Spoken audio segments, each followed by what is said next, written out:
കേരള തീരത്ത് ഉയർന്ന തിരമാലയ്ക്ക് സാധ്യതയുള്ളതിനാൽ മുൻകരുതൽ നടപടി സ്വീകരിക്കാൻ കോസ്റ്റൽ പോലീസിന് ഡിജിപിയുടെ നിർദ്ദേശം. ദുരന്ത നിവാരണ വകുപ്പ്, കടലോര ജാഗ്രതാ സമിതി എന്നിവയുമായി ചേർന്ന് ആവശ്യമായ സജ്ജീകരണങ്ങൾ ഒരുക്കണം. കോസ്റ്റൽ പോലീസ് IG, AIG എന്നിവർക്കാണ് നിർദ്ദേശം നൽകിയത്. ഷഫീദ് റാവുത്തറുണ്ട് തിരുവനന്തപുരത്ത് നിന്ന്. ഷഫീദ്, എന്തൊക്കെ നിർദ്ദേശങ്ങൾ നൽകിയിട്ടുണ്ട്? സംസ്ഥാനത്തെ കള്ളക്കടൽ പ്രതിഭാസം എന്ന കേന്ദ്ര കാലാവസ്ഥാ വകുപ്പിന്റെ മുന്നറിയിപ്പും അതേപോലെ തന്നെ ദുരന്ത നിവാരണ അതോറിറ്റിയുടെ മാർഗനിർദ്ദേശങ്ങളുടെയും അടിസ്ഥാനത്തിലാണ് ഇപ്പോൾ സംസ്ഥാനത്തെ കോസ്റ്റൽ പോലീസിന് സംസ്ഥാന പോലീസ് മേധാവി നിർദ്ദേശങ്ങൾ നൽകിയിട്ടുള്ളത്. ദുരന്ത നിവാരണ വകുപ്പ്, കടലോര ജാഗ്രതാ സമിതി ഇവരുമായി ചേർന്ന് ആവശ്യമായ സജ്ജീകരണങ്ങൾ ഒരുക്കണം. ജാഗ്രതാ നിർദ്ദേശങ്ങൾ തീരദേശത്തെ ജനങ്ങളിൽ എത്തിക്കുന്നതിന് പോലീസ് നടപടി സ്വീകരിക്കണം.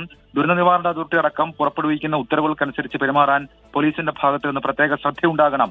ഇതടക്കമുള്ള നിർദ്ദേശങ്ങളാണ് സംസ്ഥാന പോലീസ് മേധാവി നൽകിയിട്ടുള്ളത്. കോസ്റ്റൽ പോലീസ് IG, AIG എന്നിവർക്കാണ് ജാഗ്രതാ നിർദ്ദേശം നൽകിയിട്ടുള്ളതെങ്കിലും തീരദേശ ജില്ലകളിലെ ജില്ലാ പോലീസ് മേധാവിമാരും ഇക്കാര്യത്തിൽ വലിയ ജാഗ്രത പുലർത്തണമെന്ന് സംസ്ഥാന പോലീസ് മേധാവി പുറത്തിറക്കിയ ഉത്തരവിൽ പറയുന്നുണ്ട്. ശരി ഷഫീദ് റാവുത്തറാണ് വിവരങ്ങൾ നൽകിയത് തിരുവനന്തപുരത്ത്.